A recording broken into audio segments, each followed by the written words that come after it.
अरे अरे पिंकी, तुझे क्या हुआ? तू क्यों रो रही है? अच्छा चल, मैं तुझे एक कहानी सुनाती हूँ, तेरा मूड ठीक हो जाएगा। तो सुन, कहानी कुछ यूँ है कि एक चिड़िया एक घोंसले में रहती थी। एक उसका नाम चिंकी था। एक बार क्या हुआ कि वो गाय के पास बैठी दाने चुग रही थी, चुग चुग कर खा रही थी। इतने में गाय ने गोबर कर दिया और चिड़िया दब गई उसके गोबर के नीचे। गाय तो चली गई, उसके बाद एक कुत्ता आया। फिर क्या हुआ जानती है क्या? कुत्ते ने कहा कि मैं तुझे नहीं निकालता। चिड़िया ने कहा, कुत्ते भाई प्लीज़ मुझे यहाँ से निकाल दो। कुत्ते ना, ठीक है, एक शर्त है, मैं तुझे निकालूंगा तो सही, पर तुझे फिर खा लूँगा। चिड़िया ने कहा, ठीक है, खा लेना मुझे। फिर कुत्ते ने चिड़िया को बाहर निकाला गोबर से। चिड़िया ने कहा पहले मुझे धो तो ले, फिर खाना।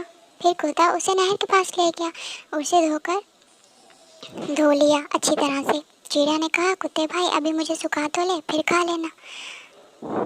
तो फिर उसको सुखाया, इतने में चिड़िया उड़ गई। हाँ हाँ हाँ।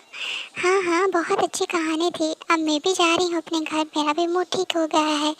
मम्मी मेरा इंतज़ार कर रही होंगी। बाय टिंकी। वीडियो अच्छी लगी हो तो चैनल को सब्सक्राइब कर दीजिएगा और लाइक करना मत भूलिएगा। Bye bye.